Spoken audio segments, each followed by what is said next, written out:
Hello everyone, welcome back to this channel. I hope you all are doing well and practicing English every single day. তো friends, আজকের ভিডিওতে আমি আপনাদের সাথে share করব তিন ধরনের অ্যাডভান্সড ইংলিশ সেন্টেন্স স্ট্রাকচার, যেগুলো আপনাদের ডেইলি লাইফে ইংলিশে কথা বলার জন্য অনেক ইউজফুল হবে। সো ভিডিওটা কিন্তু স্কিপ করলে চলবে না। So watch the video till the end. Now let's get started. তো ফ্রেন্ডস, অনেক সময় আমরা এরকম ধরনের বাক্যগুলো ব্যবহার করে থাকি, যেমন আমি ওকে আগে কোথাও না কোথাও দেখেছি, আমি গল্পটা কোথাও না কোথাও শুনেছি, নিশ্চয়ই কোথাও না কোথাও একটা ভুল আছে, তোমার হারানো চাবিটা তুমি কোথাও না কোথাও পাবে। তো ফ্রেন্ডস, এই প্রতিটা বাক্যে যে কথাটা কমন রয়েছে সেটা হলো কোথাও না কোথাও, বা যে কোনো একটা জায়গায়, এরকম বোঝাচ্ছে, রাইট?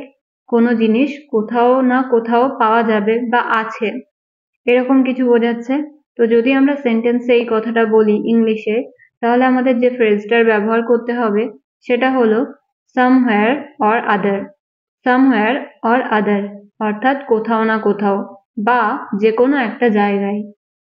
বোঝাতে পারলাম? তো এই টাইপের বাক্যগুলোকে বলতে হলে কমপ্লিট সেন্টেন্স স্ট্রাকচার হবে ফার্স্টে আমাদের বলতে হবে সেন্টেন্স এবং শেষে বলতে হবে সামহোয়ার অর আদার। তো এটা হলো সেন্টেন্স স্ট্রাকচার। সো এবার তাহলে দেখা যাক যে এই বাক্যগুলোকে বাংলা থেকে ইংলিশে কিভাবে বলতে হবে এই স্ট্রাকচারটার সাহায্যে। তো প্রথম বাক্যটা রয়েছে আমি ওকে আগে কোথাও না কোথাও দেখেছি। I have seen him somewhere or other before. I have seen him somewhere or other before.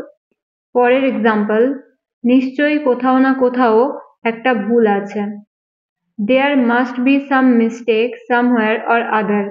There must be some mistake somewhere or other. Next example, আমি গল্পটা কোথাও না কোথাও শুনেছি। I have heard that story somewhere or other. I have heard that story somewhere or other. Next example, আমরা উৎসবে তাকে কোথাও না কোথাও দেখবই। আমরা উৎসবে তাকে কোথাও না কোথাও দেখবই। We will see him somewhere or other at the festival. We will see him somewhere or other at the festival. তো ফ্রেন্ডস, এই স্ট্রাকচারটার ব্যবহার করে আমি আপনাদের 4 ধরনের এক্সাম্পল দেখালাম, অর্থাৎ 4টি এক্সাম্পল দেখালাম, রাইট? আশা করছি আপনারা এই স্ট্রাকচারটার ব্যবহার খুব ভালোভাবে বুঝতে পেরেছেন। তো এবার এই স্ট্রাকচারটার ব্যবহার করে একটা বাক্যের ইংরেজি আপনাদের বলতে হবে। তো বাক্যটা হলো তোমার হারানো চাবিটা তুমি কোথাও না কোথাও পাবে। তোমার হারানো চাবিটা তুমি কোথাও না কোথাও পাবে। তো এই বাক্যটা আপনারা ইংলিশে কিভাবে বলবেন সেটা কমেন্টে লিখে জানান। ওকে, তো এটা ছিল প্রথম সেন্টেন্স স্ট্রাকচার। এবার আমরা দেখব পরের সেন্টেন্স স্ট্রাকচার।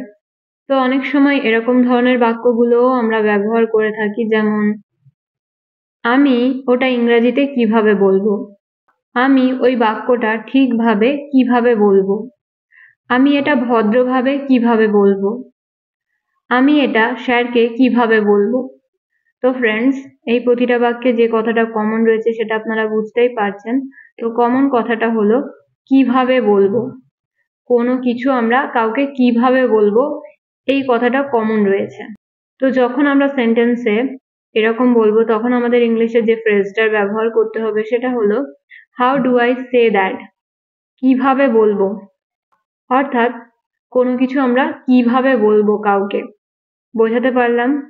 তো এই ধরনের বাক্যগুলোকে বলতে হলে কমপ্লিট সেন্টেন্স স্ট্রাকচার হবে ফার্স্টে বলতে হবে how do I say that এবং শেষে বলতে হবে সেন্টেন্স। তো এটা হলো সেন্টেন্স স্ট্রাকচার। তো এবার চলুন তাহলে দেখা যাক যে এই স্ট্রাকচারটার ব্যবহার করে কিভাবে এই বাক্যগুলোকে ইংলিশে বলতে হবে। তো প্রথম বাক্যটা রয়েছে আমি ওটা ইংরেজিতে কিভাবে বলবো। How do I say that in English.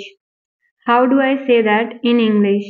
Okay, পরের এক্সাম্পল, আমি এটা ভদ্রভাবে কিভাবে বলবো। আমি এটা ভদ্রভাবে কিভাবে বলবো। How do I say that in a polite way. How do I say that in a polite way. Next example, আমি ওই বাক্যটা ঠিকভাবে কিভাবে বলবো।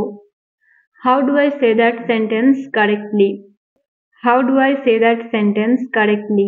Next example, আমি এটা স্যারকে কিভাবে বলবো? আমি এটা স্যারকে কিভাবে বলবো? How do I say that to my teacher? How do I say that to my teacher? অর্থাৎ আমি এটা আমার স্যারকে কিভাবে বলবো? তো ফ্রেন্ডস, আশা করছি আপনারা বুঝতে পারলেন যে এই ধরনের বাক্যগুলোকে ইংলিশে আপনারা কিভাবে বলবেন, রাইট? তো এবার এই স্ট্রাকচারটার ব্যবহার করেও একটা বাক্যের ইংরেজি আপনাদের প্র্যাকটিসের জন্য রইল। বাক্যটা হলো, আমি ওই শব্দটা বাংলায় কিভাবে বলবো? আমি ওই শব্দটা বাংলায় কিভাবে বলবো? তো এই বাক্যটা আপনারা ইংলিশে কিভাবে বলবেন সেটা কমেন্টে লিখে জানান। তো এটা ছিল 2 নম্বর সেন্টেন্স স্ট্রাকচারের ব্যবহার। এবার আমরা দেখব পরের সেন্টেন্স স্ট্রাকচার। সো কখনো কখনো আবার এরকম ধরনের বাক্যগুলোও কিন্তু আমাদের ডেইলি লাইফে ব্যবহার আমরা করে থাকি। যেমন, সে মুহূর্তের মধ্যেই তার হোমওয়ার্ক শেষ করলো। সে মুহূর্তের মধ্যেই প্রস্তুত হয়ে যাবে। বাচ্চারা মুহূর্তের মধ্যেই ঘুমিয়ে পড়ল। এছাড়া বৃষ্টি মুহূর্তের মধ্যেই থেমে গেল। তো এই প্রতিটা বাক্যে যে কথাটা কমন রয়েছে সেটা হলো মুহূর্তের মধ্যেই, অর্থাৎ কোনো কিছু খুব তাড়াতাড়ি ঘটেছে এরকম বোঝাচ্ছে, রাইট? তো যখন আমরা সেন্টেন্সে এরকম বলবো যে কোনো ঘটনা বা কোনো কাজ খুব তাড়াতাড়ি ঘটবে বা ঘটেছে, এরকম অর্থে আমাদের ইংলিশে যে ফ্রেজটার ব্যবহার করতে হবে সেটা হলো in no time. In no time অর্থাৎ খুব তাড়াতাড়ি বা মুহূর্তের মধ্যেই। ওকে, সো এই টাইপের বাক্যগুলোকে ইংলিশে বলতে হলে কমপ্লিট সেন্টেন্স স্ট্রাকচার হবে। ফার্স্টে বলতে হবে সাবজেক্ট, তারপরে বলতে হবে উইল অথবা ডিড অথবা ওয়াজ, অর্থাৎ কোন টেন্সে আমরা সেন্টেন্সগুলো বলবো সেই অনুযায়ী উইল, ডিড এবং ওয়াজের ব্যবহার হবে, এবং শেষে বলতে হবে ইন নো টাইম। ওকে, তো এটা হলো সেন্টেন্স স্ট্রাকচার। তো চলুন তাহলে এবার এই স্ট্রাকচারটার ব্যবহার করে দেখা যাক যে এই বাক্যগুলোকে ইংলিশে কিভাবে বলতে হবে। তো প্রথম বাক্যটা রয়েছে, সে মুহূর্তের মধ্যেই তার হোমওয়ার্ক শেষ করলো। সে মুহূর্তের মধ্যেই তার হোমওয়ার্ক শেষ করবে। She will finish her homework in no time. She will finish her homework in no time. Okay, next example. বাচ্চারা মুহূর্তের মধ্যেই ঘুমিয়ে পড়ল। তাহলে এই বাক্যটা ইংলিশে হবে The kids fell asleep in no time. The kids fell asleep in no time. বোঝাতে পারলাম? পরের এক্সাম্পল, সে খুব তাড়াতাড়ি প্রস্তুত হয়ে যাবে। সে খুব তাড়াতাড়ি প্রস্তুত হয়ে যাবে। He will get ready in no time. He will get ready in no time. অর্থাৎ সে খুব তাড়াতাড়ি প্রস্তুত হয়ে যাবে। নেক্সট এক্সাম্পল, বৃষ্টি মুহূর্তের মধ্যেই থেমে গেল। বৃষ্টি মুহূর্তের মধ্যেই থেমে গেল। The rain stopped in no time. The rain stopped in no time. তো এখানে এই সেন্টেন্সটা কিন্তু রয়েছে সিম্পল পাস্ট টেন্সে, সেই কারণে এখানে কিন্তু সেন্টেন্সে সাবজেক্টের পরে ব্যবহার হয়েছে ভার্বের থার্ড ফর্ম। ওকে, অর্থাৎ এখানে কোনো রকম উইল, ডিড, ওয়াজ এর ব্যবহার হয়নি। তো চলুন আরো একটা এক্সাম্পল দেখা যাক। যেমন, আমরা মুহূর্তের মধ্যেই বাড়ি পৌঁছে গেলাম। আমরা মুহূর্তের মধ্যেই বাড়ি পৌঁছে গেলাম। We reached home in no time. We reached home in no time. ওকে, তো ফ্রেন্ডস, আশা করছি আপনারা বুঝতে পারলেন যে এই টাইপের বাক্যগুলোকে ইংলিশে কিভাবে বলতে হবে। সো এবার আপনাদের প্র্যাকটিসের জন্য একটা সেন্টেন্স আমি বলবো যেটার ইংরেজি আপনাদের কমেন্টে লিখে জানাতে হবে। তো বাক্যটা হলো, সে ফোনটা মুহূর্তের মধ্যে ঠিক করে ফেললো। সে ফোনটা মুহূর্তের মধ্যে ঠিক করে ফেললো। তো এই বাক্যটা আপনারা ইংলিশে কিভাবে বলবেন সেটা কমেন্টে লিখে জানান। ওকে, আশা করছি আপনারা এই বাক্যটার ইংরেজি সবাই বলতে পারবেন। তো ফ্রেন্ডস, এই ছিল আজকের ভিডিও।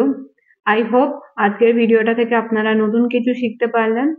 আর যদি আপনাদের ভিডিওটা ভালো লেগে থাকে তাহলে অবশ্যই ভিডিওটা লাইক করবেন এবং শেয়ার করবেন।